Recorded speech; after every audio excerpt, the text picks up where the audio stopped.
ओम नमो भगवते वासुदेवाय।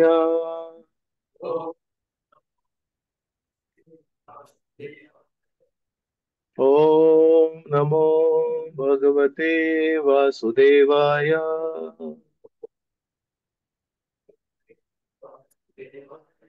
ओम नमो भगवते वासुदेवाय।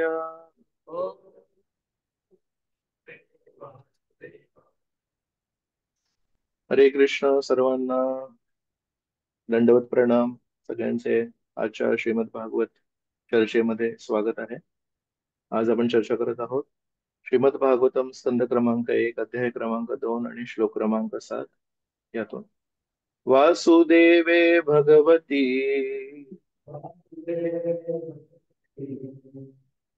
भक्ति योगः प्रयोजितः जनयत्याशु वैराग्यम् ज्ञानं च यद् अहैतुकम्। वासुदेवे भगवती भक्ति योगः प्रयोजितः जनयत्याशु वैराग्यम् ज्ञानं च यद् अहैतुकम्। वासुदेवे भगवती भक्ति योगः प्रयोजितः जनयत्याशु वैराग्यम् ज्ञानं च यद् अहैतुकम्। वासुदेवे भगवती भक्ति योगः प्रयोजितः जनयत्याशु वैराग्यम् ज्ञानं च यद् अहैतुकम्। वासुदेवे भगवती भक्ति योगा प्रयोजितः जनयति आशु वैराग्यम ज्ञानं च यद् अहैतुकम्। वासुदेवे भगवती भक्ति योगः प्रयोजितः जनयत्याशु वैराग्यम् ज्ञानं च यद् अहैतुकम्।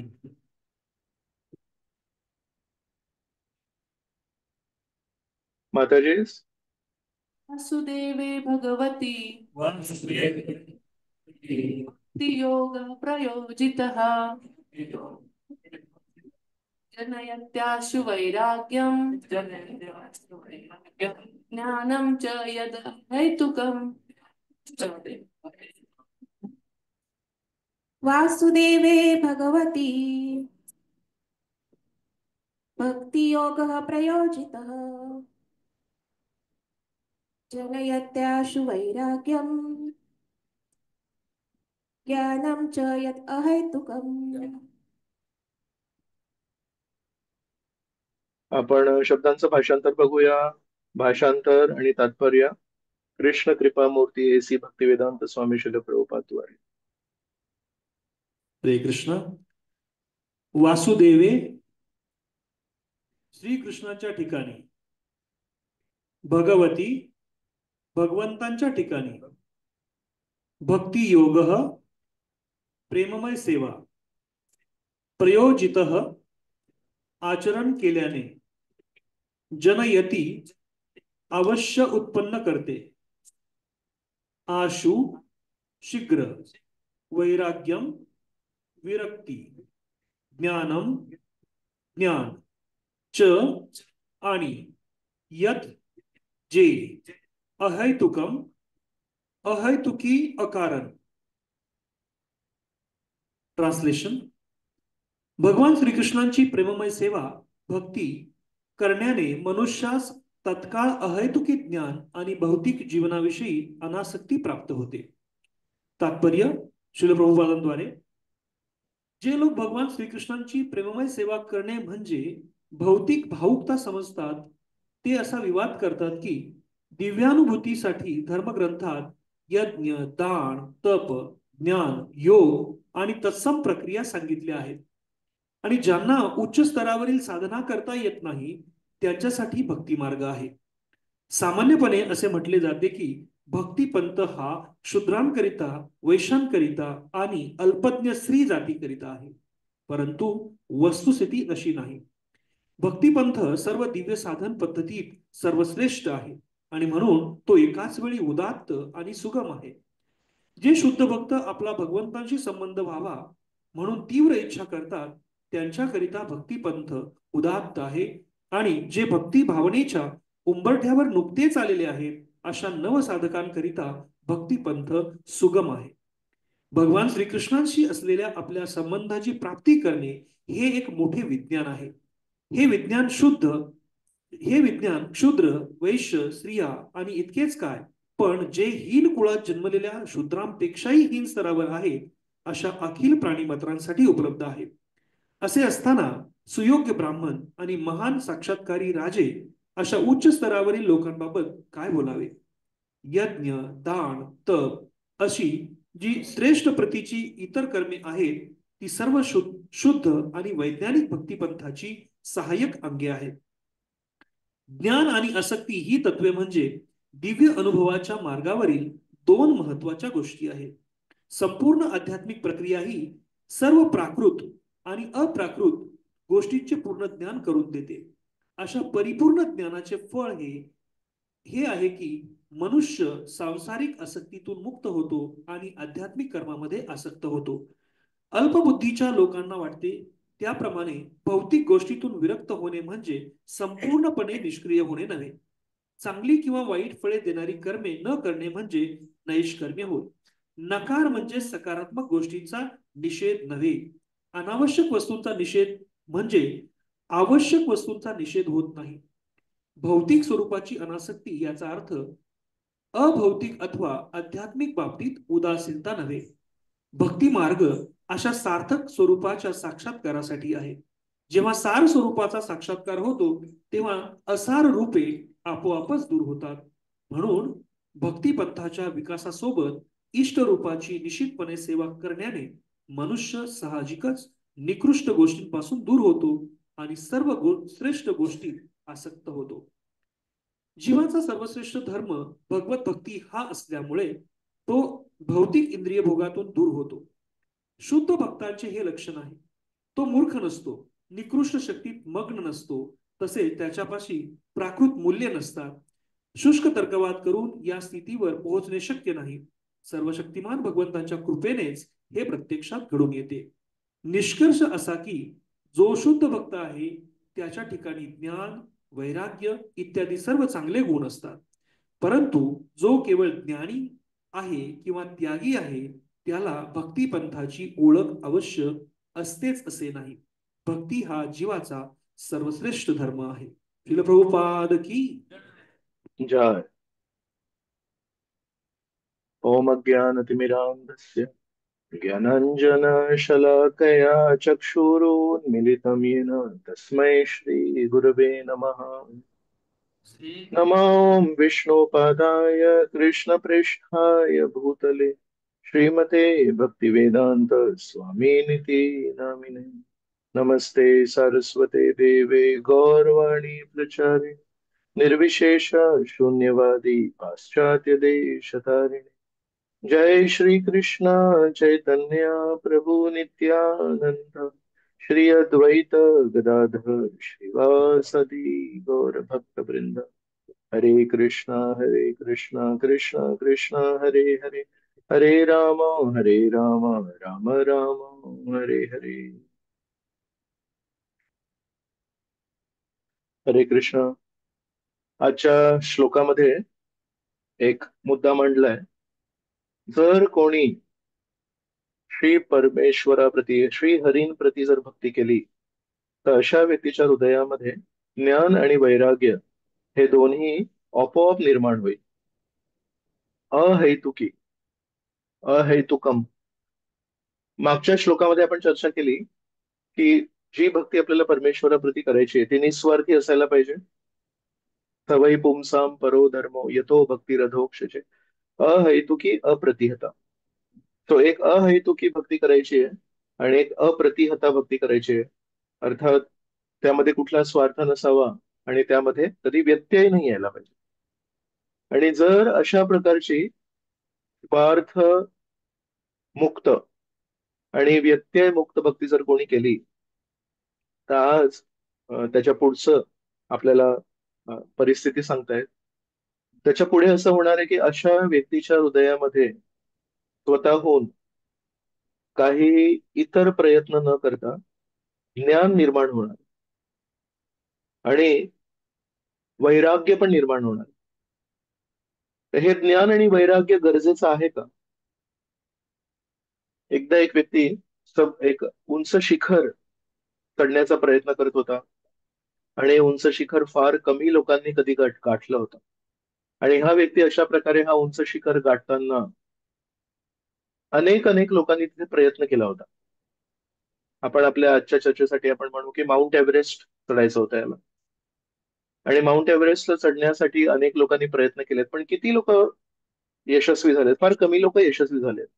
तर जे लोक पूर्वी अयशस्वी झाले होते त्या सर्वांचे कोणाचे तरी शरीर तिथे पडलेले होते आणि बर्फ असतं तिकडे त्यामुळे ते शरीर तसंच होतं.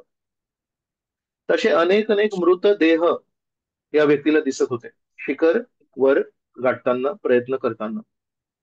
कोणाचं तरी मौल्यवान घड्याळ पडलेलं होतं, कोणाच्या हातामध्ये अंगठी होती, कोणी ते शिखर गाठताना वरचा रस्ता दिसायला पाहिजे म्हणून त्याच्या हातामध्ये एक लांब अशी दुर्बीण होती. असं करता करता त्याला भरपूर गोष्टी दिसू लागल्या कारण भरपूर लोकांनी प्रयत्न केला होता पण भरपूर लोक अयशस्वी ठरले होते. तर त्यालाही वाटलं की अरे आपण शिखर गाठतोय आणि आपण तर खूप प्रॅक्टिस केली आहे, आपल्याकडे तर खूप क्षमता आहे. तर त्यांनी कोणाची तरी दुर्बीण उचलली, त्यांनी कोणाच्या तरी हातातल्या अंगठ्या घेतल्या, त्यांनी कोणाचं मौल्यवान घड्याळ घेतलं. अशा प्रकारे त्यांनी अनेक अनेक गोष्टी एकत्र केल्या आणि आपल्या खिशात टाकल्या. झालं काय की अशा बऱ्याच लोकांनी प्रयत्न केले होते आणि अशा बऱ्याच लोकांचे निष्फळ ठरताना प्रयत्न निष्फळ ठरताना बरेच वस्तू पण त्याला सापडत होत्या आणि त्या सगळ्या वस्तू मौल्यवान होत्या. तर त्या सगळ्या मौल्यवान वस्तू त्यांनी एकत्रित करायला सुरुवात केली. फक्त एकच गोष्ट झाली की त्या निष्फळ ठरलेल्या लोकांच्या त्या मौल्यवान वस्तू तिथे ज्या पडल्या होत्या त्या अशा काही साध्या वस्तू नव्हत्या. कारण हे सगळे व्यक्ती मोठे मोठे व्यक्ती होते, माउंट एव्हरेस्ट चढायचा प्रयत्न करत होते. त्या सगळ्या वस्तूंना गोळा करत करत त्याचा स्वतःचा जो भार होता त्याचं जे वजन होतं ते वाढलं. आणि एक त्याला लक्षात आलं काही दिवसांनी की जेव्हा आपण शिखर चढतो तेव्हा आपल्याला वजन कमीत कमी ठेवायला पाहिजे. ऍक्च्युली शरीराचं पण वजन कमी ठेवायला पाहिजे नाही तर धाप लागते. पायऱ्या चढताना पण जर वजन जास्ती असेल माणसाचं तर धाप लागते. तर विचार करा हिमालयातलं जर एखादं शिखर चढायचं असेल तर धाप लागणार. तर या व्यक्तीने त्याला धाप लागली होती. जस्ट एक मिनिट, कोणतरी म्यूट करायला लागेल मला. तो धाप तर लागली होतीच त्याला, पण जसं जसं वर जात होता एक तर ऑक्सिजन प्राणवायू पण कमी होत होतं, वजन पण वाढत होतं. शेवटी जे नव्हतं व्हायला पाहिजे ते झालं की तो शिखराला पोचूच नाही शकला. का? तर त्यांनी रस्त्यावरच्या सगळ्या वस्तू एकत्रित केल्या होत्या. तर या व्यक्तीचं काय चुकलं? या व्यक्तीने जेव्हा सुरुवात केली होती तेव्हा निर्मळ मनाने त्याचा फक्त एकच ध्यास होता, मला शिखराला पोचायचंय. पण रस्त्यावर सोनं, दुर्बीण, पाण्याची बॉटल, माहित नाही अजून पाकिट वगैरे कोणाचं तरी मिळालं असेल, अशा प्रकारच्या ऐहिक साधारण जगामध्ये या मौल्यवान वस्तू आहेत. पण त्यांनी हा प्रश्न स्वतःला विचारायला पाहिजे होता, मला साधारण जगामध्ये राहायचंय की मला ते उंच शिखर गाठायचंय? जर त्यांनी हा आत्मपरीक्षण केलं असतं आणि त्याला जर लक्षात आलं असतं की मला शिखर गाठायचंय आणि ते शिखर गाठताना एका साधारण माणसाला पण माहितीये की वजन कमी ठेवायला पाहिजे. जर कोणाला 40 किलोमीटर मॅरेथॉन पळायची असेल तर ते 40 किलोमीटर मॅरेथॉन पळताना वजन कमी ठेवायला पाहिजे. तर शिखर चढताना तर वजन कमी ठेवायला पाहिजे. तर त्याच्याकडून एकच चूक झाली. सुरुवात त्याची छान होती, पण नंतर त्याच्याकडून एक चुकलं की त्यांनी वजन आपलं कमी करण्याऐवजी वजन त्यांनी वाढवत गेलं. का झालं असं? कारण त्याचा फोकस गेला. त्यांनी फोकस ठेवायला पाहिजे होता, माझ्या जीवनामध्ये फक्त एकच ध्येय आहे, मला शिखर गाठायचं. पण तो फोकस त्याचा गेला, त्याच्यामुळे त्यांनी मग बऱ्याच गोष्टी एकत्रित केल्या. तर कधी आपण पण जेव्हा वैकुंठाच्या मार्गावर सुरुवात करतो, सुरुवातीला आपलं पण मन निर्मळच असतं. आपण म्हणतो की आता मला काय पाहिजे माहितीये, मला फक्त श्रीकृष्ण पाहिजे, मला अजून या जगातलं काही नको, मला परमेश्वर प्राप्ती करायची. आणि जर धावताना, मॅरेथॉन धावताना अडचणी येणार असतील, त्याच्यापेक्षा जास्ती अडचणी शिखर चढताना येतील. आणि त्याच्यापेक्षा नक्कीच अनेक अनेक पटीने अडचणी येतील वैकुंठ गाठताना. खूप उंच ध्येय आहे वैकुंठ गाठ. तर या उंच ध्येयाला गाठताना आपण आपलं वजन नेहमी कमी ठेवायला पाहिजे. जर आपलं वजन वाढलेलं असलं आणि आपण इकडच्या तिकडच्या भरपूर आकर्षक चमकणाऱ्या चकाकणाऱ्या वस्तू जर आपण एकत्रित करायला लागलो, आपण भरपूर काय काय खिशात टाकू नक्की, आणि काही प्रमाणामध्ये त्या मौल्यवान वस्तू पण असू शकतात. एकच दुष्परिणाम आहे, शिखर गाठणाऱ्या व्यक्तीचं जर वचन वाढलं तर की तो शिखर नाही गाठू शकणार. म्हणून अध्यात्माच्या मार्गावर जेव्हा वैराग्य किंवा विरक्ती या दोन शब्दांचा उल्लेख केला जातो, तो कुठल्या संदर्भात केला जातो ते पण आपल्याला माहिती पाहिजे. असं नाही आहे की सगळं काही सोडायचंय. आपण तेच उदाहरण घेऊया, शिखर गाठायचंय, बर्फाचा प्रदेश असतो, तिथे आपण आपल्या पायातले बूट काढू शकतो का? जर आपण आपल्या पायातले बूट काढले तर त्या बर्फाचा प्रभाव होऊन आपण कदाचित तिथे मरण पाहू. म्हणून काही गोष्टी आहेत त्या गरजेच्या आहेत. बर्फामध्ये चालण्यासाठी बूट गरजेचे आहेत. बर्फाळ प्रदेशामध्ये चालण्यासाठी कानटोपी गरजेची आहे. बर्फाळ प्रदेशामध्ये चालण्यासाठी स्वेटर, जॅकेट, सॉक्स हे सगळे गरजेचे आहेत. फक्त काय करायचंय, फार मिनिमम गोष्टी ठेवायच्या आहेत. ज्या अत्यंत गरजेच्या आहेत बर्फाळ प्रदेशामध्ये चालण्यासाठी, आणि ते बूट, ते सॉक्स, तो जॅकेट, ती कानटोपी पण कशी घ्यायची आहे? कमीत कमी वजनाची घ्यायची. आता जयपूर यात्रेला जेव्हा येत होतो तेव्हा माझ्यासोबत रेल्वेमध्ये प्रवासामध्ये सुधीर चैतन्य प्रभू होते. तर सुधीर चैतन्य प्रभूंनी एक विशेष प्रकारचं जॅकेट घातलं होतं. तर माझ्याकडे तसं जॅकेट नव्हतं. मग ते मला म्हणाले, कसं वाटतंय हे जॅकेट? म्हटलं छान आहे, तुम्हाला कसं वाटतंय? तर म्हणाले, छान ऊब आहे, गरमी आहे छान आतमध्ये, उष्णता आहे. अच्छा. मग दुसऱ्या दिवशी जेव्हा आम्ही उतरलो तेव्हा त्यांनी ते जॅकेट फोल्ड केलं, आणि ते फोल्ड करून किती असेल माहित आहे? त्या करतालचा जो आकार आहे, या करतालच्या आकारा एवढं ते त्यांच्या शरीरावरचं पूर्ण जॅकेट त्यांनी फोल्ड केलं, असं असं असं असं असं करून. आणि छोटीशी अशी पिशवी होती, या छोट्याशा पिशवीमध्ये टाकलं. मी म्हटलं, प्रभूजी असं कसं काय? म्हणे, होच, हेच तर गोष्ट आहे. म्हणाले, मी लेह लद्दाखला जेव्हा गेलो होतो तेव्हा लेह लद्दाख मध्ये मी हा जॅकेट विकत घेतलाय. तर लेह लद्दाख मध्ये जे जॅकेट मिळतात ते बर्फाळ प्रदेशाचे जॅकेट असतात. ते उबदार पण असतात, पण त्याला फोल्ड केलं तर एवढ्या 4 माचीसच्या पेट्या आहेत तेवढे त्याचं साईज होतं. आणि त्याचं वजन मी हातात बघितलं तर वजनच नव्हतं त्याचं काही. तर ते म्हणाले की कसं आहे, हे स्वेटर वगैरे आहेत ना, त्याला जागा खूप लागते, तर खांद्यावर बॅग घ्यायला लागते, आणि त्याला जागा पण खूप लागते, त्याचं वजन पण खूप असतं. आता जर बर्फाळ प्रदेशामध्ये जर प्रवास करायचा असेल, शिखर गाठायचं असेल, तर असे हे जॅकेट मिळतात. मग मला लक्षात आलं की जर कोणाला लेह लद्दाखला जायचं असेल तर आपल्यासारखे आपण सॉक्स आणि स्वेटर नाही घालू शकत. लेह लद्दाखला जाण्यासाठी ते विशेष स्वेटर, विशेष जॅकेट घ्यायला पाहिजे.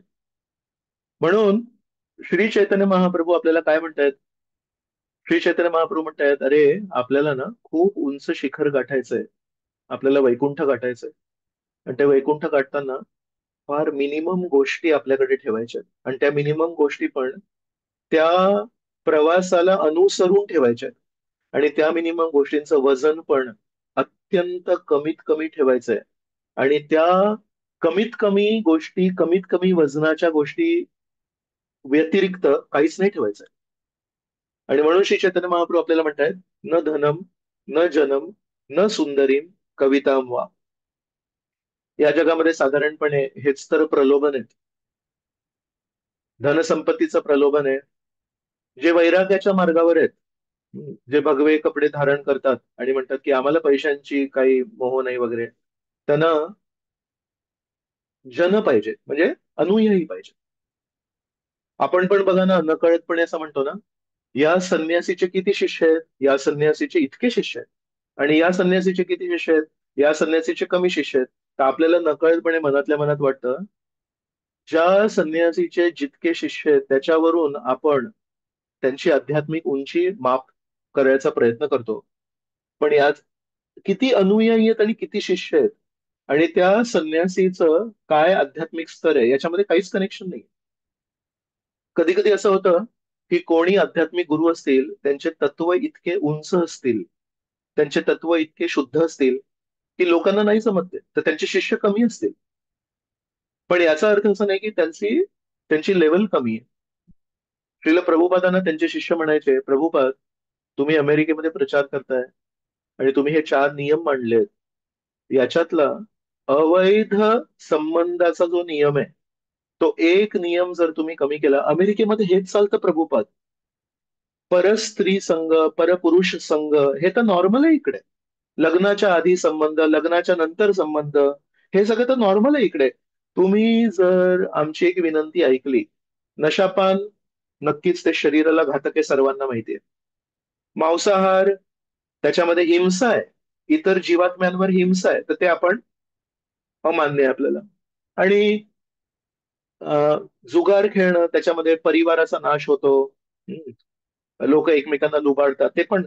पण प्रभुपाद, अमेरिकेतल्या लोकांना व्यभिचार हा कसा काय चुकीचा आहे हे कळत नाहीये. तुम्ही हा व्यभिचाराचा नियम जर कमी केला, तुम्हाला कोटी कोटी शिष्य मिळतील, आपली संस्था किती मोठ्या प्रमाणात वाढेल. प्रभुपादांनी म्हणाले, हे जे 4 नियम आहेत ना, हे मी नाही बनवले, हे 4 नियम आहेत शास्त्रांमध्ये दिले. जर आपण श्रीमद भागवतम वाचलं तर पहिल्या स्कंदामध्ये परीक्षित महाराज जेव्हा आपल्या राज्याची पाहणी करतायत, तेव्हा त्यांना कली दिसतात आणि ते कलीवर लगेच एक तलवार काढतात आणि त्यांचे प्राण घ्यायला आतुर होतात. म्हणतात, तू कोण आहेस आधी सांग मला. तर तेव्हा मग ते मोठं संभाषण होतं. त्यानंतर मग कली म्हणतात, बघा, मला पण काहीतरी स्थान द्यायला लागेल ना तुम्हाला, तुम्ही मला नाही मारू शकत, मला एक छोटस कुठेतरी तरी स्थान द्या, कारण मी तुमची शरण घेतोय. राजाचं कर्तव्य आहे की राजाची जर कोणी शरण घेतली तर त्याला कुठेतरी छोटस तरी स्थान द्यायला पाहिजे. तेव्हा परीक्षित महाराजांनी भागवतमध्ये सांगितलंय, या 4 गोष्टी जिथे असतील तिथे तू वास कर. तर म्हणून खोटारडेपणा आणि भांडखोरपणा, या 2 कली पुरुषाचे जे गुण आहेत ते आपल्याला दिसतात. जिथे या 4 नियमांचं उल्लंघन होतं तिथे आपण दिसतो. म्हणून प्रभुपादांनी आपल्याला श्रीमद भागवताच्या प्रमाणाच्या आधारावर आपल्याला सांगितलं की हे 4 गोष्टी अमान्य आहेत म्हणून. तर ज्यांना अ, हे कडक नियम पालन करायचे आहेत, हे लोक तर नेहमी कमीच असणार ना. म्हणून प्रभुपादांच्या संस्थेमध्ये दीक्षा घेणारे लोक हे नेहमी अल्पसंख्यकच असतात, कारण हे 4 नियम पालन करायला खूप धाडस लागतं. तर श्री चैतन्य महाप्रभू म्हणतायत, न धनम, आणि वैराग्य मार्गावर गृहस्थ लोकांना न धनम, आणि वैराग्याच्या मार्गावर म्हणतात न जनम, मला अनुयायी नकोयत, मला शिष्य नकोयत. मग म्हणतात न सुंदरीम, मला शारीरिक स्तरावर कोणाप्रती आकर्षण पण नकोय, आणि बौद्धिक स्तरावर छान छान कविता रचणारा कवी किती बुद्धिमान मानला जातो. हे व्यक्ती जेव्हा बोलतात ना, प्रत्येक वाक्यामध्ये नवीन नवीन उपमा देतात. हे व्यक्ती जेव्हा बोलतात तेव्हा प्रत्येक वाक्यामध्ये काय सुंदर सुंदर शब्द, काय यांचा शब्दकोश आहे, काय परफेक्ट शब्द, त्याला म्हणतात कविता. तो कविता जो रचतो त्याची बुद्धी असते. आणि म्हणून श्री चैतन्य महाप्रभू म्हणतात, हे सगळे परमेश्वराचं उंच शिखर गाठण्याचा जो प्रवास आहे त्याच्यामध्ये हे सगळे बाधा आहेत, ह्या सगळ्या अडचणी आहेत. म्हणून म्हणतात न धनम न जनम न सुंदरीम कविताम वा, या चारही गोष्टी मला नको आहेत. आणि श्री चैतन्य महाप्रभूंनी जेव्हा हे शिक्षाष्टकामध्ये हे वाक्य लिहिलंय 4थ्या श्लोकात, तेव्हा त्यांनी असं नाही लिहिलं न धनम जनम सुंदरीम कविताम वा, कारण त्यांना माहितीये कलियुगातले लोक खूप चपळ आहेत, खूप चतुर आहेत. तर म्हणतील न धनमच फक्त आहे, जनम सुंदरीम आणि कवितामला काही प्रॉब्लेम नाहीये. म्हणून श्री चैतन्य महाप्रभूंनी मुद्दामून कलियुगातल्या लोकांनी त्याचा वेगळा काही अर्थ नाही काढायला पाहिजे म्हणून प्रत्येक शब्दाच्या आधी न लिहिलंय, न धनम न जनम न सुंदरीम कविताम. तर श्री चैतन्य महाप्रभू म्हणतायत की हा जो उंच प्रवास आहे यामध्ये या सगळ्या गोष्टी नका ठेवू, ह्या खूप वजनी गोष्टी आहेत. या या वजनी गोष्टी जर आपण ठेवल्या, हा प्रवास आपण करू करू नाही शकणार आणि कुठेतरी आपण विफळ होऊन आपण कुठेतरी खाली कोसळून पडू. मग काय काय ठेवायला पाहिजे? तो लेह लद्दाख मध्ये लागणारा जो जॅकेट आहे, तो काय जॅकेट आहे? आध्यात्मिक मार्गावरचा जॅकेट काय? सगळंच सोडायचं आहे का? नाही, सगळं नाही सोडायचं आहे. मग म्हणतात मम जन्मनी जन्मनी ईश्वरे भवतात भक्तीत अहेतुकी त्वयी. म्हणतात हे जे सॉक्स आहेत, हे जे जॅकेट आहे, ही जी कान टोपी आहे आणि हे जे बूट आहेत बर्फाळ प्रदेशामध्ये चालण्यासाठी, हे खूप उपयुक्त आहेत, हे खूप महत्वाचे आहेत. आणि ते काय आहेत? श्री चैतन्य महाप्रभू म्हणतात हे परमेश्वरा, मला तुझ्याकडून पाचवी गोष्ट पण नकोय. पाचवी गोष्ट आहे मुक्ती.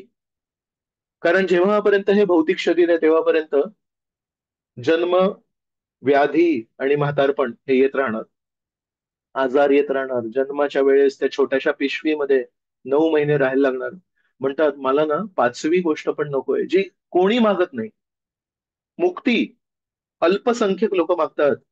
बरेच लोक कुंभमेळ्याला गेले होते आणि कुंभमेळ्यामध्ये असं म्हणतात कोटी कोटी, 55 कोटी, 55 crores लोक गेलेत. आणि या सगळ्या लोकांनी एकच मनात विचार ठेवला होता, बरोबर त्या शाही स्नानच्या दिवशी जिथे गंगा यमुना आणि सरस्वती एकत्र येते तिथे अमृत येतं आणि त्या अमृताचं जर आपण स्नान केलं तर आपल्याला मुक्ती मिळेल. तर भारतामध्ये 55 कोटी लोक आहेत ज्यांना मुक्तीची आशा आहे. आणि त्याच्यापेक्षा स्टॅटिस्टिक्स मी बघत होतो तर म्हणतात भारतामध्ये 3 पैकी एका व्यक्तीने यावेळेस कुंभमेळ्याचं दर्शन केलंय आणि कुंभमेळ्यामध्ये स्नान केलंय. 1 out of 3. तर एक व्यक्ती आता असा आहे जो म्हणतो की 3 मधून एक व्यक्ती असा म्हणतोय की मला अमृत पाहिजे आणि मला मुक्ती पाहिजे, आणि जे उरलेले 2 व्यक्ती आहेत ते नाही गेले कुंभमेळ्याला. कोणाशी मी बोलत होतो तर म्हणत होते, माझ्या घरचे लोक मला म्हणत होते तुला जायचंय तर जा, आम्हाला नाही यायचंय, कारण तिथे एवढे लोक एकत्र आलेत तर तिथे रोगराई पसरणार, पाणी प्रदूषित होणार, तर आम्हाला तिथे आजारी नाही पडायचं. तर 1 out of 3, 1/3, 1/3 लोक आहेत ते म्हणतात की आम्हाला मुक्ती पाहिजे, आणि 2/3 लोक आहेत ते म्हणतात आम्हाला धनम जनम सुंदरीम आणि कविताम पाहिजे. आणि श्री चैतन्य महाप्रभू एकटे असे व्यक्ती आहेत ते म्हणतात मला धनम जनम सुंदरीम कविताम पण नाही पाहिजे, आणि मला या 1/3 लोकांना जी मुक्ती पाहिजे ती पण नाही पाहिजे, मला फक्त एकच पाहिजे. हे परमेश्वरा, मी नेहमी तुझ्या सेवेला माझ्या जीवनामध्ये प्राधान्य कसं देऊ, ही भावना माझ्या मनामध्ये मला विकसित करायची. तर म्हणून खूप महत्वाची शिकवण श्री चैतन्य महाप्रभू आपल्याला देत आहेत. आपण येत्या महिन्यामध्ये 14 तारखेला गौर पौर्णिमा साजरी करणार आहोत. तर आपण याच्यावर मनन करू शकतो. संपूर्ण भारत एकीकडे आणि एक व्यक्ती श्रीकृष्ण चैतन्य हे म्हणतायत परमेश्वरा, तुझ्या सेवेविना मला काही नको म्हणून. श्रील भक्ती सिद्धांत सरस्वती ठाकूर प्रभुपाद हे 1922 1933 त्या दरम्यान होते. 1937 मध्ये 1 जानेवारीला सकाळी 5:30 वाजता या जगाला सोडून गेले. म्हणजे का सांगितलं हे? तर जेव्हा आपल्यावर परतंत्र होता, इंग्रजांचं राज्य होतं तेव्हा, आणि त्यावेळेस या शुद्ध भक्तीचा प्रचार करत होते. तर तेव्हा आपले एसी भक्तिवेदांत स्वामी श्रील प्रभुपाद आहेत, ते पण तारुण्यामध्ये गांधींच्या विचारांनी प्रभावित होते. आणि जेव्हा श्रील भक्तिसिद्धांत सरस्वती ठाकूर प्रभुपादांनी त्यांना सांगितलं, तुम्ही सुशिक्षित व्यक्ती आहात, तुम्ही का नाही इंग्रजी भाषेमध्ये श्री चैतन्य महाप्रभूंच्या शिकवणीचा प्रचार करता? त्यावेळेस प्रभुपाद म्हणतात, पटकन माझ्या तोंडातून निघालं, अहो पण श्री चैतन्य महाप्रभूंच्या शिकवणीला कोण स्वीकारणार आहे? आज भारत हा परतंत्रामध्ये आहे, आपल्याला स्वातंत्र्य मिळणं गरजेचं आहे. आणि पटकन श्रील भक्तिसिद्धांत सरस्वतींनी त्याचं प्रतिउत्तर दिलं, म्हणाले नाही. आज आपण इंग्रजांच्या द्वारे आपण राज्य केलं जातोय, आपण उद्या दुसऱ्या कोणाच्या तरी द्वारे राज्य केलं जाऊ. खरं स्वातंत्र्य हे राजनैतिक स्तरावर नाहीये. खरं स्वातंत्र्य हे आहे, जेव्हा आपण आपल्या सर्व वाईट सवयी, सर्व वाईट विचार, सर्व वाईट हेतू, सर्व वाईट आचरण यापासून मुक्त होऊ. आणि ते तेव्हा शक्य आहे जेव्हा आपण 3 गुणांपासून मुक्त होऊ. ते खरं स्वातंत्र्य आहे. म्हणून कृपया तुम्ही इंग्रजी भाषेमध्ये पूर्ण जगामध्ये, भारताच्या बाहेर, चोहीकडे या शुद्ध भक्तीचा प्रचार करा. आणि श्रील प्रभुपाद चकित झाले, श्रील प्रभुपाद अवाक झाले आणि श्रील प्रभुपाद म्हणाले, संपूर्ण भारतामध्ये एकच आग लागली होती, एकच वणवा पेटला होता. तो वणवा होता स्वातंत्र्य, स्वातंत्र्य. भारत छोडो आंदोलन, इंग्रजांच्या विरुद्ध कोणी नेताजी सुभाषचंद्र बोस सारखे सैन्य घेऊन इंग्रजांवर आक्रमण करत होते, आणि दुसरे जे नेते होते महात्मा गांधी सारखे, ते दुसऱ्या मार्गाने करत होते. पण सगळ्यांचा एकच ध्यास होता, भारत छोडो, आम्हाला स्वातंत्र्य पाहिजे.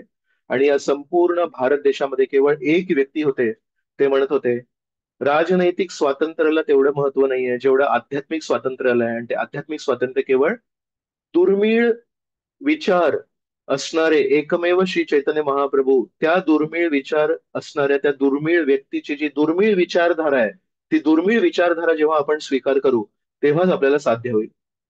असे हे भक्ती सिद्धांत सरस्वती आहेत.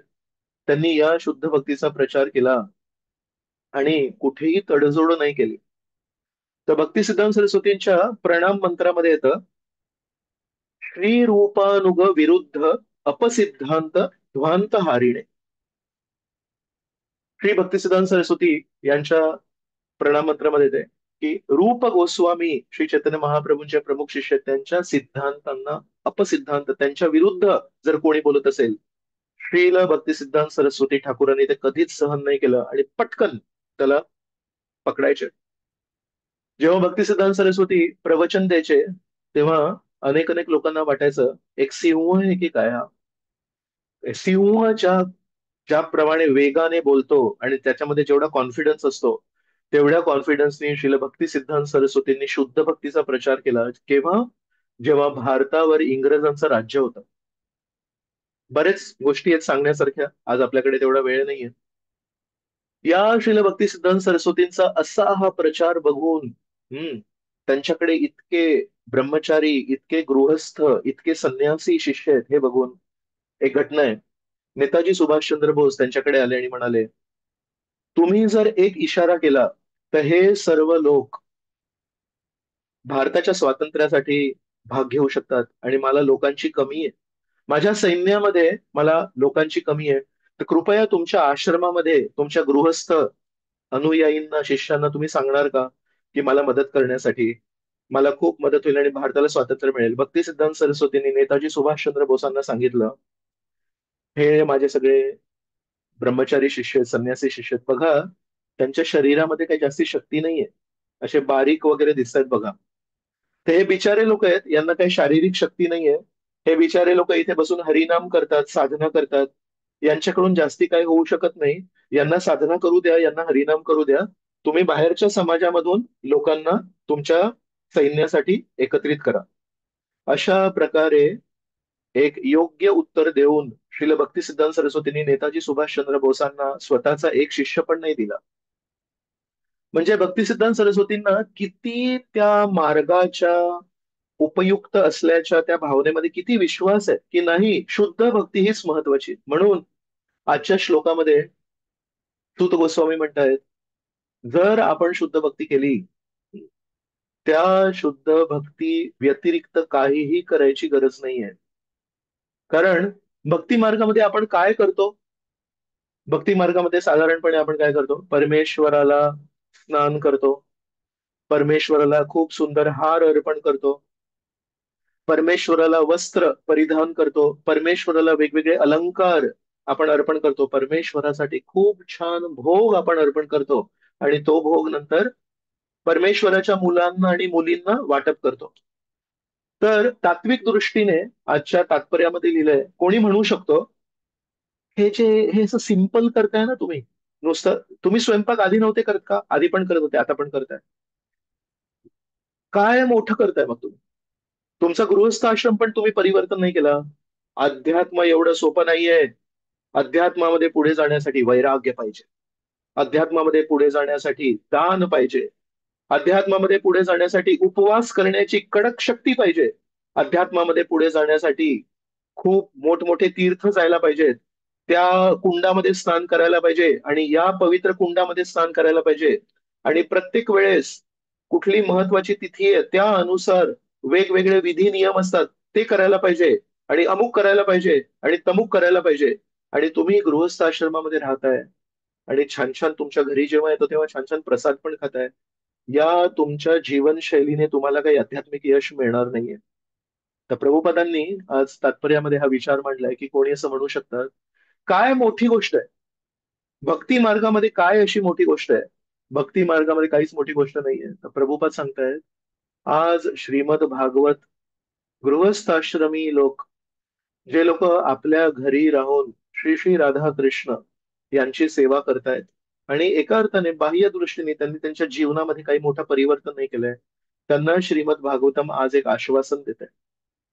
श्रीमद भागवतम म्हणतंय, जर आपण अहैतुकी भक्ती केली, जर आपण अप्रतिहता भक्ती केली, आपल्या जीवनामध्ये या उंच शिखराला गाठण्यासाठी जे काही गरजेचं आहे ते परमेश्वर आपल्याला भेट स्वरूपी देतात.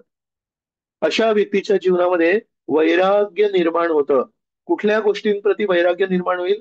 ज्या आपण गरजेच्या नाहीयेत त्या आपण उगाच ती दुर्बीण घेतली, उगाच ते घड्याळ घेतलंय, उगाच ती वॉटर बॉटल घेतली, उगाच त्या वेगवेगळ्या गोष्टी घेतल्यात, त्या सर्व गोष्टींप्रती वैराग्य आपोआप आपल्या मनामध्ये निर्माण होईल आणि जीवनामध्ये काय योग्य आहे, जीवनामध्ये काय करायला पाहिजे याच्याबद्दलचं ज्ञान पण आपोआप आपल्या हृदयामध्ये निर्माण होईल. श्रीकृष्ण भगवद्गीतेमध्ये आपल्याला सांगतायत की तेषाम एव अनुकंपार्थम अहम अज्ञानजम तमः नाशयामी आत्मभावस्थो ज्ञानदीपेन भास्वत.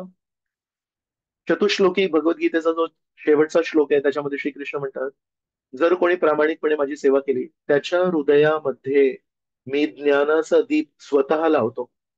तर आपण भगवद्गीता ऐकतो आणि भगवद्गीतेमध्ये आपण असं ऐकतो, श्रीकृष्णांनी अर्जुनाला खूप छान मार्गदर्शन केलं.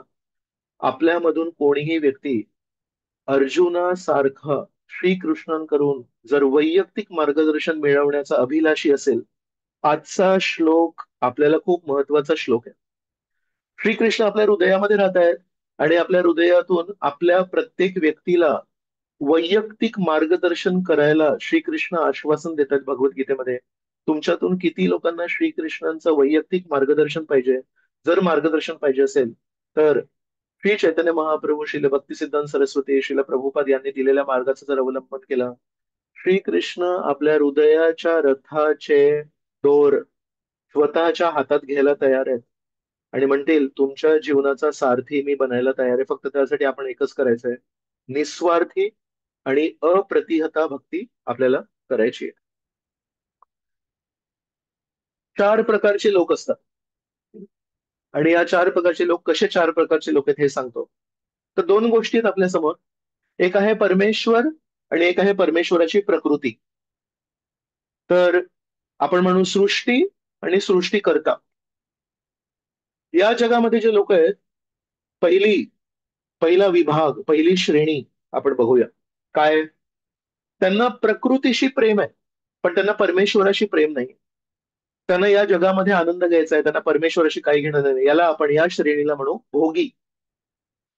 प्रकृतीशी प्रेम आणि परमेश्वराशी अनासक्ती. दुसरी श्रेणी आपण बघूया, ज्यांना प्रकृतीशी पण प्रेम आहे आणि त्यांना श्रीकृष्णांशी पण प्रेम आहे. याला आपण म्हणू सहजीय. सहजीय म्हणजे काय? त्यांना श्रीकृष्ण पण आवडतात पण हातातली जी बिडी आहे ती बिडी सुटत नाही. परमेश्वराला आरती करतात, पण आरती संपल्यानंतर अर्ध्या रात्री बॉटल त्यांच्या हातातून काही सुटत नाही.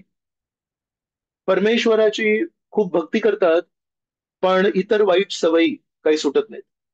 आपण भक्तिसिद्धांत सरस्वती ठाकूरांबद्दल जेव्हा चर्चा केली होती, मला वाटतं 1-1.5 महिन्या आधी, तेव्हा मी सांगितलं होतं भक्तिसिद्धांत सरस्वतींच्या जीवनामध्ये जो खूप मोठा एक बदल घडला, तो कधी बदल घडला होता.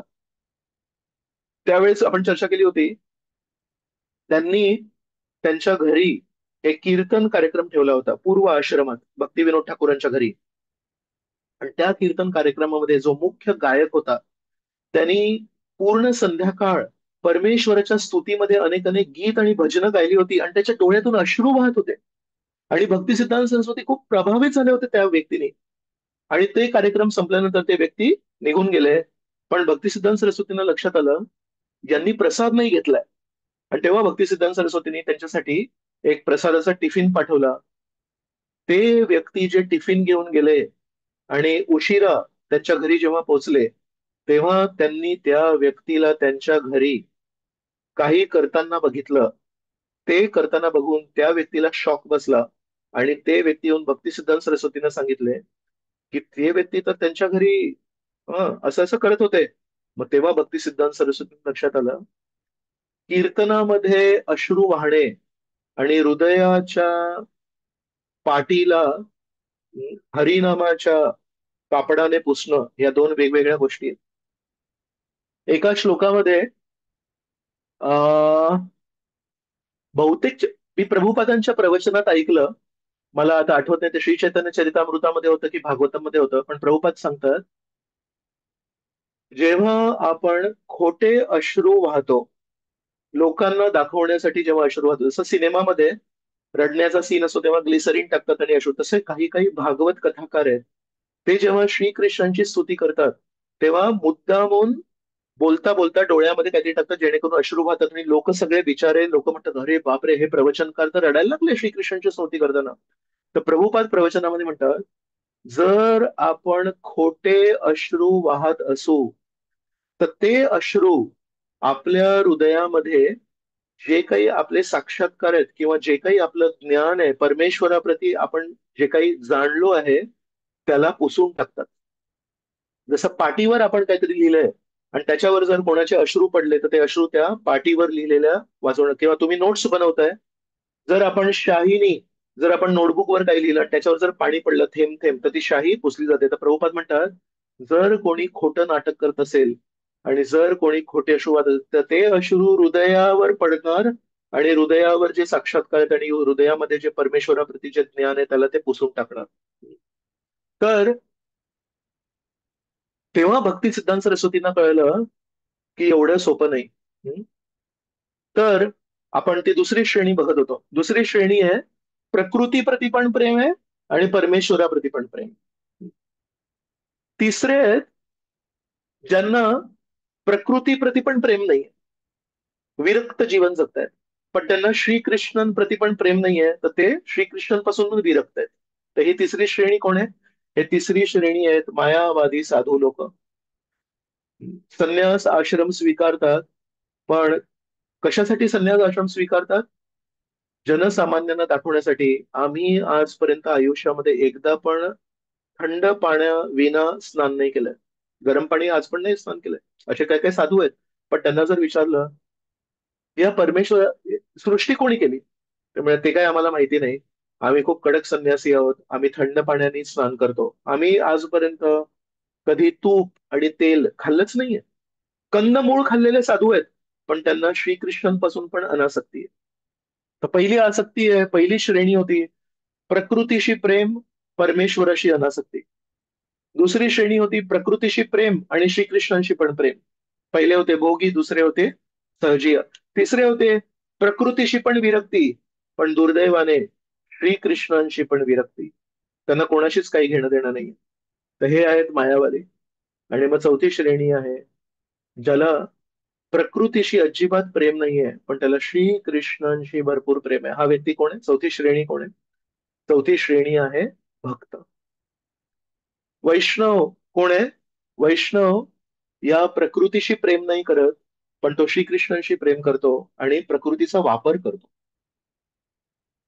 परमेश्वराप्रती प्रेम आणि प्रकृतीचा वापर. आणि भोगी व्यक्ती कोण आहे? भोगी व्यक्ती आहे प्रकृतीशी प्रेम आणि श्रीकृष्णांचा वापर. माझ्या भोगेच्छा पूर्ण करण्यासाठी परमेश्वराचा वापर करणे. तर आपण म्हणतो वैष्णव म्हणजे कोण? आपण प्रकृतीपासून अनासक्त आहोत, पण परमेश्वराप्रती प्रेम करतोय आणि जर गरज पडली तर परमेश्वराच्या सेवेमध्ये आपण प्रकृतीचा वापर करू. एक खूप छान प्रसंग आहे. हवाई एक प्रदेश आहे, अमेरिकेचा भाग येतो. तिथे पण प्रभुपादांनी मंदिर बांधलं आणि त्या मंदिरामध्ये गोविंदास रेस्टॉरंट बांधलं आणि त्या गोविंदास रेस्टॉरंटला एका भक्ताला त्यांनी इन्चार्ज बनवलं आणि नंतर मग प्रभुपाद प्रचार करायला निघून गेले. मग 4-5 महिन्यांनी जेव्हा परत आले तेव्हा तिथल्या टेम्पल प्रेसिडेंटनी सांगितलं की प्रभुपाद, तुम्ही ज्या भक्ताला गोविंदास रेस्टॉरंटचा इन्चार्ज बनवलं तो काय करतो माहितीये?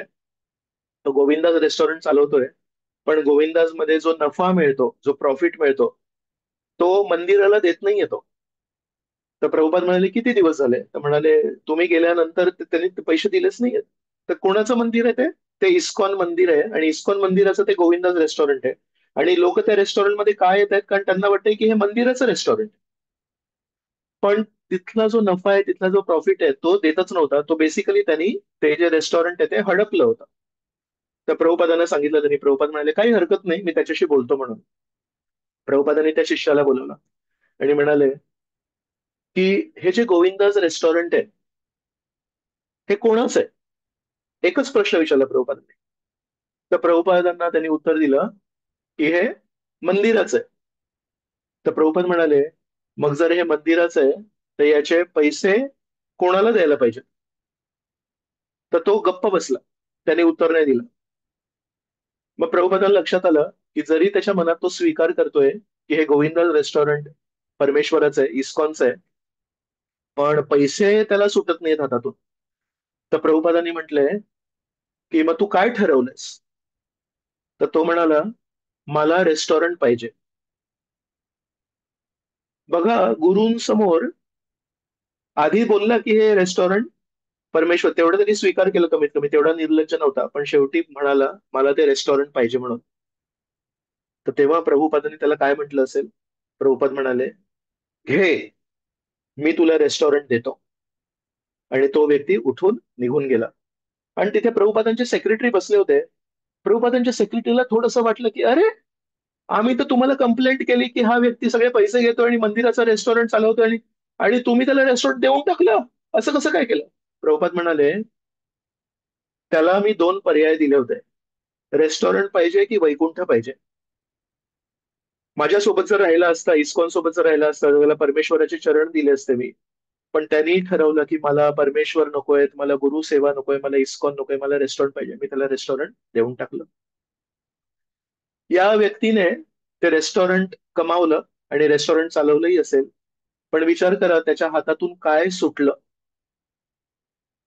जे पूर्ण जगाला मिळत नाहीये ते भक्तिसिद्धांत सरस्वती देत होते. त्यांचे परम शिष्य एसी भक्तिवेदांत स्वामी प्रभुपाद देत आहेत आणि आपल्या सर्वांना पण ती संधी देत आहेत, परमेश्वर प्राप्तीची संधी देत आहेत. आणि त्या व्यक्तीने ती परमेश्वर प्राप्तीची संधी दौडून एक गोविंदास रेस्टॉरंट हातात ठेवलं. तर कधी कधी हा जो लहानसा स्वार्थ आहे हा आपल्याला किती महाग पडतो. श्रील प्रभुपाद अनेक वेळा त्यांच्या प्रवचनामध्ये म्हणायचे की वैदिक संस्कृतीमध्ये महिला वर्ग आहे, या महिला वर्गाला नेहमी सुरक्षित ठेवण्याबद्दल भर दिला जातो. आपण बघतो की भगवद्गीतेमध्ये पहिल्या अध्यायामध्ये पण युद्ध न करण्याचे जे विविध कारण अर्जुन देतात त्याच्यामध्ये एक कारण हे देतात, जर समाजातले वरिष्ठ मंडळी युद्धामध्ये मरण पावले तर समाजामध्ये ज्या रूढी परंपरा आहेत त्या नष्ट होतील. महिलांना सुरक्षितता कोण देणार आहे? ते किती महत्वाचं कारण आहे अर्जुनाकडून. आणि त्यासाठी इतिहास आहे. काय इतिहास आहे? युद्ध जेव्हा झालं आणि अर्जुन हे कारण त्याच्या आधी काय काय घटना घडल्या आहेत, आपण 1-2 घटना तुमच्या समोर चर्चा करण्याचा प्रयत्न करू. द्रौपदी आणि 5 पांडव हे जेव्हा वनवासात होते तेव्हा एकदा जयद्रथ, जयद्रथ कोण आहे? जयद्रथ आहे दुर्योधन आणि हे जे 100 कौरव आहेत त्यांची एक बहीण होती दुश्शला. दुश्शलाचे पती आहेत ते एका अर्थाने भाऊजी आहेत. द्रौपदीचे भाऊजी आहेत जयद्रथ. जयद्रथाला नेहमी द्रौपदी प्रति आकर्षण होतं, तर त्याचा डोळा होता द्रौपदीवर. एकदा वनवासामध्ये हे पाचही भाऊ त्यांचे त्यांचे कर्तव्य करायला, कोणी अग्नीसाठी काष्ट म्हणजे लाकूड जमा करायला वगैरे, बेसिकली वनवासामध्ये वनामध्ये एकटे होते द्रौपदी आणि हे पाचही भाऊ नव्हते तिथे.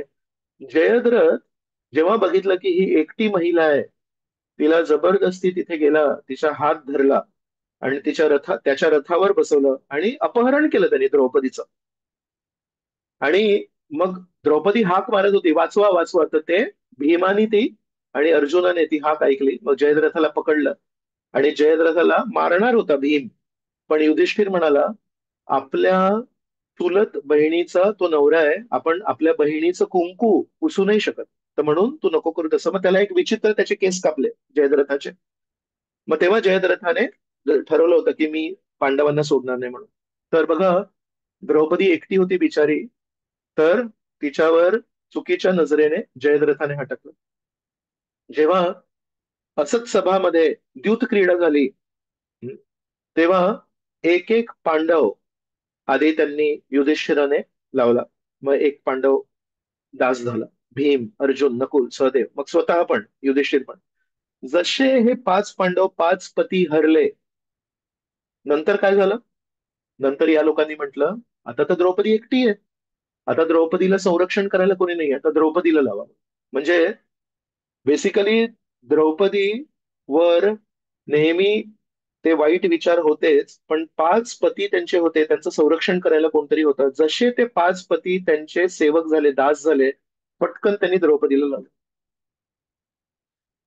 आपण अजून एक गोष्ट बघू शकतो द्रौपदीच्या जीवनामध्ये, की जेव्हा अज्ञातवासामध्ये द्रौपदी सैरंद्री म्हणून होती, तर अं, मत्स्य देश, मत्स्य देशमध्ये नाही, विराट देश, सॉरी मत्स्य देश नाही, विराट देश.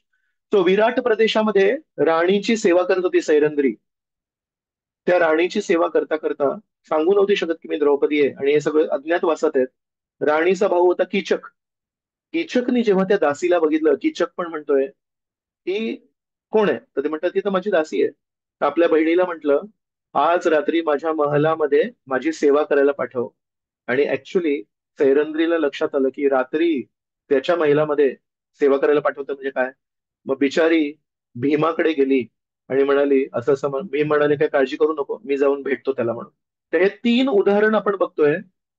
जसं लोकांनी बघितलं की ही महिला एकटी आहे, या महिलेला संरक्षण करायला कोणी नाहीये, वाईट नजरेने बघितलं, आणि म्हणून अर्जुन भगवद्गीतेच्या पहिल्या अध्यायामध्ये जेव्हा हा विचार मांडतायत, तो अयोग्य विचार नाहीये, तो योग्य विचार आहे, तो रास्त विचार आहे. याला उत्तर श्रीकृष्णांनी काय दिलं? श्रीकृष्णांनी उत्तर दिलं, तू म्हणतोयस युद्ध नाही केलं पाहिजे, कारण युद्ध करण्यामध्ये मोठमोठे जे वरिष्ठ मंडळी ते मारले जातील आणि नंतर महिला असुरक्षित राहतील. अर्जुन, थोडस डोकं चालव.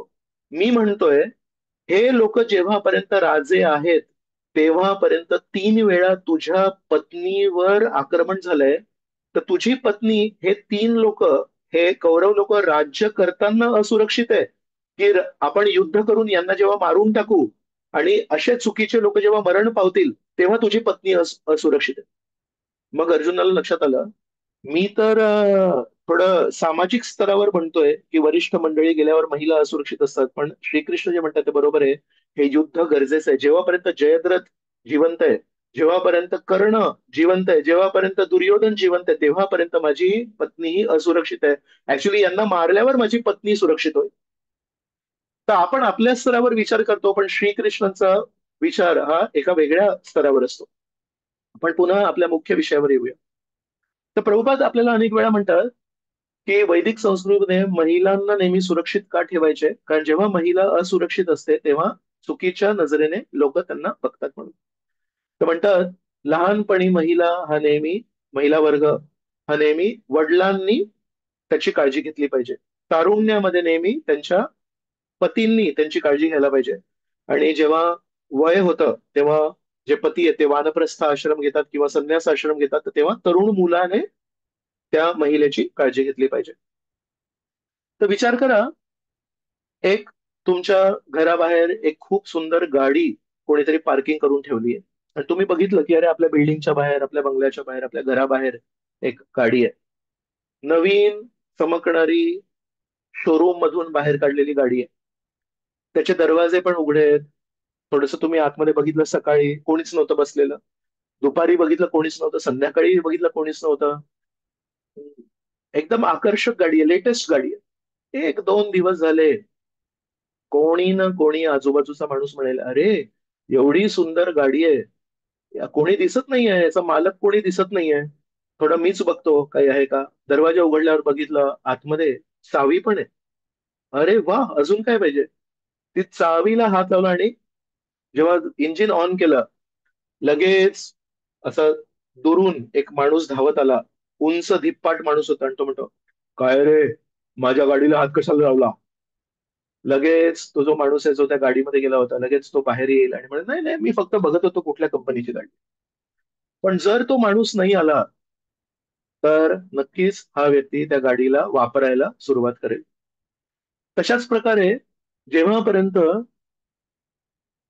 एक चुकीच्या वृत्तीचा माणूस, हम्म, जो एक साधारण वृत्तीचा माणूस आहे, ज्यांनी कधी परमेश्वराबद्दल कधी ऐकलं नाहीये, तो काय म्हणतो, ही जी प्रकृती आहे ही माझ्याच आनंद घेण्यासाठी बनवली आहे, याचा कोणी मालक नाहीये. म्हणून नास्तिकता आहे.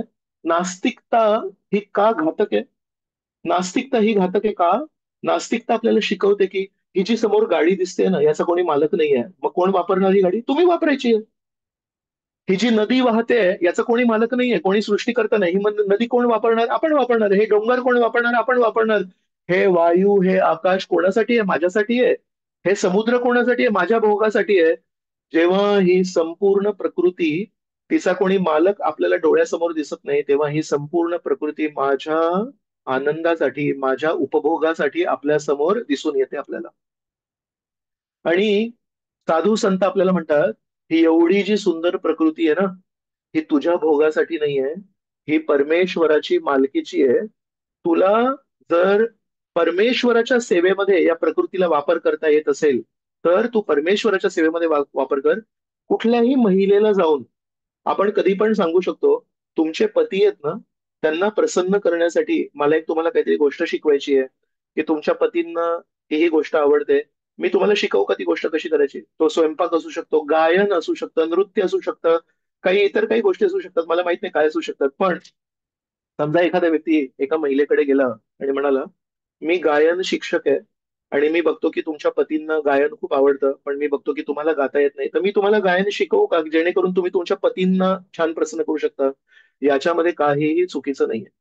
पण जेव्हा एखादा महिलेला आपण जाऊन म्हणू, मला तुम्हाला काहीतरी शिकवायचं जेणेकरून तुम्ही मला प्रसन्न करू शकता, ती पूर्णपणे चुकीची भावना आहे. म्हणून जेव्हापर्यंत माणसाला या प्रकृतीच्या पाठीमागे एक पुरुष आहे हे जेव्हापर्यंत आपण शिकवत नाही, तेव्हापर्यंत तो त्या प्रकृतीच्या भोग इच्छेपासून कधीही अनासक्त होऊ शकत नाही. जेव्हापर्यंत आपल्याला कळत नाही या प्रकृतीच्या पाठीमागे परमेश्वर उभे आहेत, तेव्हापर्यंत आपण या प्रकृतीच्या भोग करण्याच्या इच्छेमध्ये ग्रस्त असू. म्हणून श्रीमद भागवतामध्ये आपल्याला एक पर्यायी उपाय सांगितलाय वैराग्य निर्माण करण्यासाठी. ते उंच शिखर गाठताना चुकीच्या गोष्टींना सोबत न ठेवण्यासाठी एक मार्ग आहे, ही गोष्ट तात्पुरता आहे, ही गोष्ट शाश्वत नाहीये, सोडून द्या. अरे हे गोष्ट तर शाश्वत नाहीये, हे सोडून द्या. ही गोष्ट बघा शरीरासाठी घातक आहे, सोडून द्या, इत्यादी इत्यादी. आणि बरेच साधू लोक त्या मार्गाचा अवलंबन करण्याचा प्रयत्न करतात. पण भागवताचा मार्ग तो मार्ग नाहीये. भागवताचा मार्ग, कारण परमेश्वराने दिलेला मार्ग आहे, तो कधीही कठीण आणि क्लिष्ट नसू शकतो. परमेश्वर हे नेहमी दयाळू आहेत. परमेश्वर जेव्हा पण आपल्याला काही मार्गदर्शन करतील किंवा जेव्हा पण आपल्याला हात धरतील, तेव्हा सोप्यातला सोपा मार्ग देईल. परमेश्वर म्हणतात, अजिबात कुठल्या गोष्टीचा त्याग करू नकोस, तू फक्त एकच बघ, ही प्रकृती माझी दासी आहे, ही पृथ्वी मी बनवली आहे, या सर्व ब्रह्मांडाप्रती माझा अधिकार आहे. या दृष्टीने जर या सृष्टीकडे तू बघितलंस, या दृष्टीने जर तू या प्रकृतीकडे बघितलंस, तुला या प्रकृतीचा भोग करण्याची इच्छा कधी निर्माण नाही होईल. उलट नेहमी तुला वाटेल पुरुषाच्या सेवेमध्ये प्रकृतीला लावायला पाहिजे, परमेश्वराच्या सेवेमध्ये मी माझ्या संपूर्ण असलेल्या मालमत्तेला लावायला पाहिजे. या मार्गाने हृदयामध्ये वैराग्य येणं सोपं आहे की कठीण आहे? किती सोपं आहे. फक्त आपल्याला काय करायचंय, ही प्रकृती माझ्यासाठी नाहीये, ही प्रकृती परमेश्वरासाठी. म्हणून श्रीकृष्ण हे किती छान आपल्याला वेगवेगळ्या गोष्टी सांगतात भागवताद्वारे, त्यांच्या भक्तांद्वारे. जीवनामध्ये काही सोडायचं नाहीये, आपल्या जीवनामध्ये परमेश्वराला जोडायचंय. आणि जेव्हा आपण परमेश्वराला जोडतो, लक्षात येतं हे स्वामी आहेत, यांची मालमत्ता आहे. आणि मग आपण सर्व भावनेने, सर्वस्वाने आपण परमेश्वराची सेवा करतो. आपण जर भगवद्गीतेचा 13वा अध्याय बघितला, तर 13व्या अध्यायाच्या जो सुरुवातीचे 1-2 श्लोक आहेत, त्याच्यामध्ये अर्जुन श्रीकृष्णांना प्रश्न विचारतात, हे परमेश्वर, पुरुष म्हणजे काय आणि प्रकृती म्हणजे काय? क्षेत्र म्हणजे काय आणि क्षेत्रज्ञ म्हणजे काय? अधियज्ञ म्हणजे काय आणि यज्ञ म्हणजे काय? हे जरा मला समजावून सांगणार का? 13व्या अध्यायाच्या, जस्ट एक मिनिट, कोणतरी फोन करताय मला. हाँ प्रभु मैं आता हूँ, जस्ट 5 मिनिट्स. तो तेव्हा म्हणताय की प्रकृती म्हणजे काय, पुरुष म्हणजे काय, क्षेत्र म्हणजे काय. तो 13व्या अध्यायापर्यंत जेव्हा जेव्हा आपण पुरुष हा शब्द ऐकलाय, तर ज्यांनी आता आपल्याकडे रोज भगवद्गीतेवर लेक्चर्स असतात, तर कोणीही सांगू शकतं पुरुष म्हणजे परमेश्वर आणि प्रकृती म्हणजे ही भौतिक प्रकृती. 13व्या अध्यायाच्या त्या श्लोकामध्ये जर तुम्ही बघितलं, तर श्रीकृष्ण उत्तर देतात जेव्हा, तेव्हा म्हणतात पुरुष म्हणजे जीवात्मा.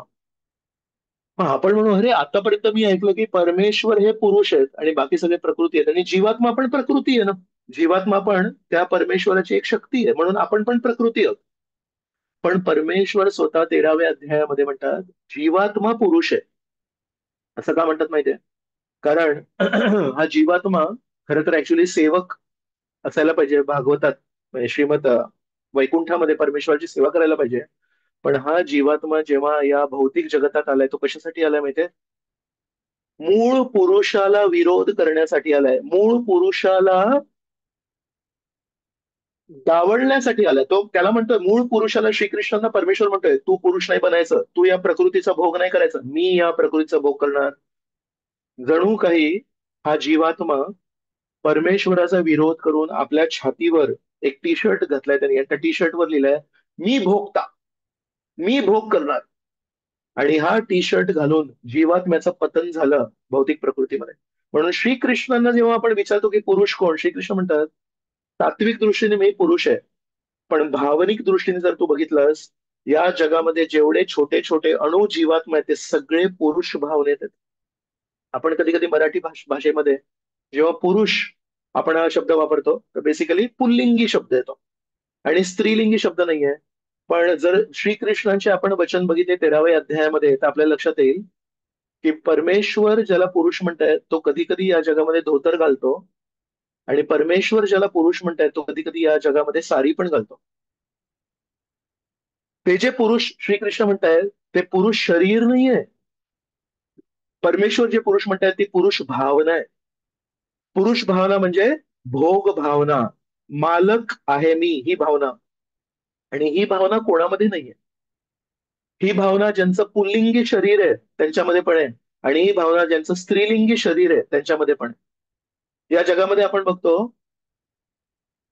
पती पत्नीला नियंत्रण करण्याचा नेहमी प्रयत्न करतात, आणि तशाच प्रकारे कधी कधी पत्नी पण पतीला नियंत्रण करण्याचा प्रयत्न करते, आणि कधी कधी पती पत्नी मिळून मुलांवर नियंत्रण करण्याचा प्रयत्न करतात. आणि कधी कधी आपण बघतो की मुलं पण बरोबर हुशारी वापरून आई वडिलांवर नियंत्रण करण्याचा प्रयत्न करतात. मालक आपल्या कंपनीमध्ये काम करणाऱ्या व्यक्तीवर नियंत्रण करण्याचा प्रयत्न करतात, आणि त्या कंपनीमध्ये काम करणारा जो व्यक्ती आहे तो आपल्या मालकांवर नियंत्रण करण्याचं काम करतो.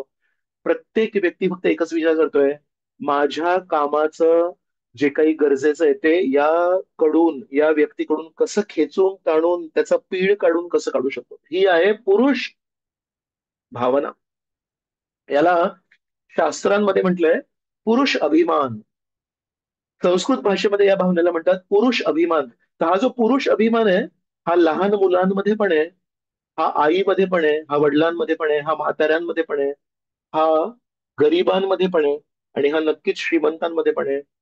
जेव्हापर्यंत आपण श्रीमद भागवताची शरण घेत नाही, जेव्हापर्यंत आपण परमेश्वराची शरण घेत नाही, तेव्हापर्यंत आपण पण या पुरुष अभिमानाने, पुरुष अभिमान म्हणजे ही प्रकृती माझी आहे. पण जर आपण भगवद्गीता संपूर्ण वाचली, 13वे अध्याय, फक्त एक जर 13वा अध्याय वाचला तर आपल्याला थोडं दिशाभूल होऊ शकते. पण जर आपण पुन्हा संपूर्ण भगवद्गीता जर वाचली, तर मग श्रीकृष्ण म्हणतात, अहम सर्वस्य प्रभवो मत्तः सर्वं प्रवर्तते इति मत्वा भजन्ते माम बुधा भाव समन्विता. मग आपल्या लक्षात येतं, श्रीकृष्ण म्हणतात, सर्व भौतिक जगत आणि सर्व आध्यात्मिक जगत हे माझ्यापासून निर्माण होतात, आणि जो बुद्धिमान व्यक्ती हे जाणतो तो माझी सेवा करतो. बुधा भाव समन्विता.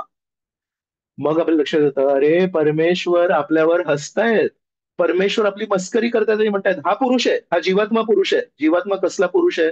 जीवात्म्याला नेहमी चटके बसत असतात त्या जगामध्ये. मग जेव्हा तो छोटा जीवात्मा पुरुष म्हणतो, परमेश्वर मी पुरुष नाहीये, तुम्ही पुरुष आहात, तेव्हा आपली प्रगती होते. म्हणून भक्ती मार्ग काय मार्ग आहे? भक्ती मार्ग दान, धर्म, वैराग्य, उपवास, मोठमोठे कडक अनुष्ठान करण्याचा मार्ग नाहीये. भक्ती मार्ग आहे, जेव्हा जेव्हा आपण या जगामध्ये काही सुंदर गोष्ट बघू, तेव्हा आपण म्हणू श्रीकृष्णांची सृष्टी आहे. जेव्हा आपण एका सुंदर महिलेला बघू, तेव्हा आपण म्हणायचं ही किती सुंदर गोपिका आहे, ही श्रीकृष्णांची गोपिका आहे. जेव्हा आपण एका महिलेला श्रीकृष्णांची गोपिका म्हणून बघू, जेव्हा आपण सुंदर मुलाला, सुंदर पुरुषाला, सुंदर तरुणाला हा श्रीकृष्णाचा गोपमित्र आहे या दृष्टीने जेव्हा बघायला शिकू, तेव्हा आपले डोळे शुद्ध होतात. फक्त उपवास करून, फक्त दान धर्म करून, फक्त कडक तपस्या करून जर डोळे शुद्ध झाले असते तर जग वेगळं असतं. तर म्हणून कामुकता, कामुक भावना, लोभाची भावना, शोषण करण्याची भावना, दुसऱ्यांवर नियंत्रण करण्याची भावना, ही कुठे? कोणी म्हणेल प्रभूची दयात आहे. ऍक्च्युली आपल्या डोळ्यांवर ना अहंकाराचं एक आवरण आहे. जसं निळा चष्मा लावला तर सगळं निळं दिसतं, तसं ते अहंकाराचं जे एक आवरण आहे ते आपल्याला काढायचं आहे. आणि जेव्हापर्यंत, जसं मी बघितलंय, जेव्हा कावीळ होते तेव्हा डोळे पिवळे होतात, बरोबर? तसंच जेव्हा अहंकाराची आध्यात्मिक कावीळ होते तेव्हा डोळे आपले स्वार्थी भावनेने आवृत्त होतात, आणि आपण प्रत्येक गोष्टीला बघतो ही ना माझ्या उपयोगाची वस्तू आहे. आपल्याला फक्त एकच करायचंय, या जगाचा त्याग नाही करायचा आहे, या जगाचा वापर करायचा आहे, पण परमेश्वराच्या सेवेमध्ये करायचा आहे. म्हणून जेव्हा आपल्याला लक्षात येईल ही महिला अविवाहित नाहीये, ही मुलगी अविवाहित नाहीये, या मुलगीच्या केसांमध्ये कुंकू आहे, अरे ही कोणाची तरी आहे, मग मी याच्याकडे दुसऱ्या नजरेने नाही बघायला पाहिजे. ही जी गाडी आहे, जरी याच्यामध्ये चावी दिसते आणि एकदम चमकणारी गाडी आहे, पण ही कोणाची तरी असेल, नाही तर ही शोरूम मध्ये पाहिजे, शोरूमच्या बाहेर आहे, म्हणजे कोणीतरी हिचे पैसे भरले आहेत, ही कोणाची तरी मालकीची आहे. गाडी असू दे, दुसरी कुठली तरी वस्तू असू दे, किंवा आपण जर पुल्लिंगी असू तर स्त्रीलिंगाप्रती आकर्षण असू दे, किंवा आपण स्त्रीलिंगी असू तर आपण पुल्लिंगाकडे आकर्षण असू दे, जेव्हा आपल्याला लक्षात येतं की ही कोणाची तरी मालमत्ता आहे, तेव्हा आपण मागे सरतो. तशाच प्रकारे भक्ती मार्गामध्ये आपल्याला शिकवलंय ही सगळी परमेश्वराची मालमत्ता आहे. या एका गोष्टीला जर आपण आपल्या जीवनामध्ये भर दिला, आपण पराकाष्ठेचे वैराग्य होऊ शकतो. आपल्याला भगवे कपडे घालायची, धारण करायची गरज नाही. तर म्हणून आजच्या श्लोकामध्ये सांगितलंय, मागच्या श्लोक क्रमांक 6 मध्ये सांगितलं होतं, सवयी पुंसाम परो धर्मो यतो भक्तीर अधोक्षजे. अधोक्षजाची, परमेश्वराची भक्ती करायला पाहिजे. आणि आजच्या श्लोकामध्ये सांगितलंय, जे जे लोक परमेश्वराचे भक्ती करतील, वासुदेवे भगवती भक्ती योग प्रयोजत जनयती. जनयती म्हणजे जन्म होतो. कसा जन्म होतो? जनयती आशु. आशु म्हणजे खूप लवकर, वेळ नाही लागणार, 40 वर्ष हिमालयामध्ये तपस्या करायची गरज नाहीये. जनयती आशु वैराग्यम. अरे हा तर गृहस्थ आश्रमी व्यक्ती आहे, याच्यामध्ये वैराग्य असेल का? तो नेहमी श्रेष्ठ पुरुषाला बघतो. आशु वैराग्यम ज्ञानम च यद अहेतुकम. जेव्हा आपली आसक्ती कमी होते, जेव्हा आपण सेवा करायला लागतो, सेवा कशी हाताने नाही, हृदयाने. जेव्हा आपण तशा प्रकारे सेवा करायला लागतो, तेव्हा श्रीकृष्ण म्हणतात, या व्यक्तीने माझ्या चरणांमध्ये आत्मसमर्पण केलंय, याच्या जीवनाचा रथ मी चालवणार. आणि तेव्हा ज्या प्रकारे अर्जुनाला जे काही मार्गदर्शन करण्याची गरज होती ते श्रीकृष्णांनी स्वयं केलं. श्रीकृष्णांनी व्यास ऋषींना नाही बसवलं, ए अरे व्यास ऋषी तुम्ही आणि तुम्ही ऋषी आहात, मला तर मोठमोठे युद्ध लढायचे नाही. मी सर्व ऋषींचा गुरु आहे. कृष्णम वंदे जगद्गुरुम. श्री कृष्ण आदी गुरु यांनी आपल्या भक्ताला मार्गदर्शन करण्याची जबाबदारी दुसऱ्याला नाही दिली, ऋषी मुनींना नाही दिली. श्रीकृष्ण म्हणतात माझ्या मुलाला मार्गदर्शन मी करणार. तर म्हणून जे लोक प्रामाणिकपणे श्रीकृष्णांची निस्वार्थी आणि विना व्यत्यय भक्ती करतात, त्यांना श्रीकृष्ण त्यांच्या हृदयातून मार्गदर्शन करतात आणि त्यांना वेगळे काही प्रयत्न करायची गरज नाही वैराग्य आणण्यासाठी. बरोबर ते दुर्बीण हातात घेत नाहीत, बरोबर ते सोन्याचं घड्याळ हातात घेत नाहीत, बरोबर ते कुठलीही वस्तू हातात घेत नाहीत. ते बरोबर तो जॅकेट विकत घेतात जो 4 मॅचस्टिक्स, माचिसच्या पेट्यांमध्ये बसू शकतो. ते बरोबर सॉक्स घेतात जे अगदी कमी वजनाचे असतात आणि अशा प्रकारे ते उंच शिखर गाठतात. एकदा एका व्यक्तीने शिल प्रभुपादांना जवळ गेले आणि प्रभुपादांना म्हटले, प्रभुपाद, माझ्या हृदयामध्ये ना काम भावना खूप येते, मला काय करू मी? प्रामाणिकपणे गुरूंना जाऊन सांगतोय की माझ्या हृदयामध्ये काम भावना येते, मी काय करू? प्रभुपादांनी अशा व्यक्तीला कधी नाकारलं नाही. प्रभुपादांनी अशा व्यक्तीनं जवळ केलं. म्हणून चुकीचे विचार येणं चूक नाहीये, पण त्या चुकीच्या विचारांवर मात करण्याचा प्रयत्न न करणे चुकीचं आहे. तर जेव्हा प्रभुपादांकडे तेव्हा प्रभुपादांनी काय उत्तर दिलं असेल? प्रभुपादांनी म्हटले, तू श्रीकृष्ण पुस्तक वाच आणि तू राधा कृष्णांची सेवा कर. तर आपण थोडं याच्यावर विचार करू की कोणाच्या मनामध्ये कामुक भावना आहेत आणि त्याला प्रभुपाद म्हणताय तू श्रीकृष्ण पुस्तक वाच आणि तू राधाकृष्णांची सेवा कर, याच्यामध्ये काय कनेक्शन आहे? श्रीकृष्ण पुस्तकामध्ये प्रत्येक गोष्टीमध्ये काय भावना येणार?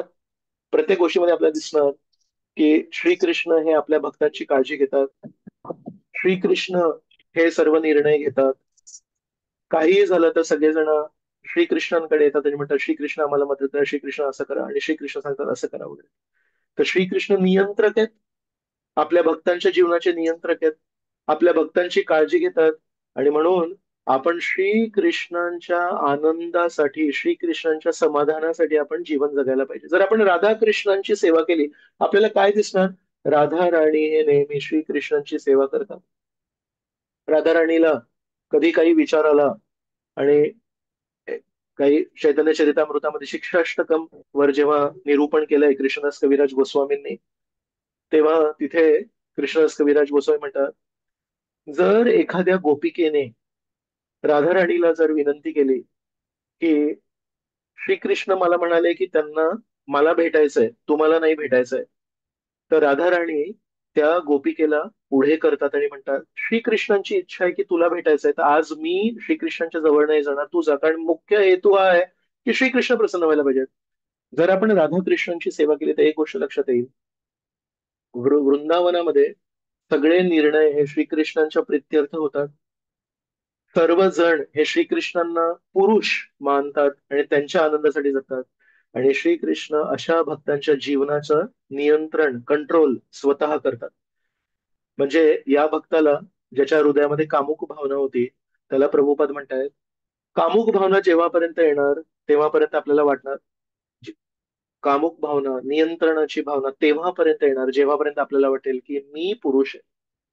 पण आपण जेव्हा राधा आणि कृष्णाची सेवा करू तेव्हा लक्षात येईल की कृष्ण पुरुष आहेत आणि मी पण प्रकृती आहे. मी एक काम करतो, मी राधा राणीच्या सेवकांचा सेवक बनतो. ललिता देवी आहेत, विशाखा देवी आहेत, रूपमंजरी आहेत, तिथे कुठेतरी मी सेवा शोधतो, म्हणजे मला मुख्य पुरुषाची सेवा करता येईल. ही भावना जर आपण विकसित केली, प्रभुपाद त्या व्यक्तीला म्हणतायत, तू आता काय करतोयस माहितीये, राधा कृष्णांचं जे चित्र आहे त्याच्यामध्ये कृष्णांचं जे चित्र आहे त्या कृष्णाच्या चेहऱ्यावर तुझा स्वतःचा चेहरा बघतोयस तू. आणि तुला असं वाटतंय की मी या प्रकृतीचा भोग करायला पाहिजे. ऍक्च्युली आपण राधा कृष्णांच्या चित्रामध्ये स्वतःला कुठे बघायला पाहिजे? राधा राणींच्या चरणांच्या जवळ कुठेतरी एक छोटासा एक कण बघायला पाहिजे, की मी काहीतरी सेवा करू शकतो का राधा राणींची, मी राधा राणींच्या सेवकांची काहीतरी सेवा करू शकतो का, जेणेकरून श्रीकृष्ण प्रसन्न होते. म्हणून आपण बघू शकतो की केवळ परमेश्वराची जर अप्रतिहता आपण जर भक्ती केली. Prabhuji coming in 2 minutes. जर आपण परमेश्वराची शुद्ध, निर्मळ, निस्वार्थी आणि अप्रतिहता जर भक्ती केली, तर आपल्या हृदयामध्ये स्वाभाविकपणे, सहजपणे आणि शाश्वतपणे वैराग्य निर्माण होईल. आणि त्यासोबत आपल्या जीवनामध्ये वैकुंठ गाठण्यासाठी काय महत्वाचं आहे आणि काय महत्वाचं नाहीये याचं ज्ञान, गरजेचं जे ज्ञान आहे ते पण आपोआप निर्माण होईल. आणि म्हणून आपण श्रीकृष्णांप्रती नेहमी कृतज्ञ राहायला पाहिजे. खूप खूप धन्यवाद. जय श्रीमद भागवतम की जय. जय शिल प्रभुपाद की जय. अनंत कोटी वैष्णव वृंद की जय. जय निताई गौर प्रेमानंदे. हरि हरि.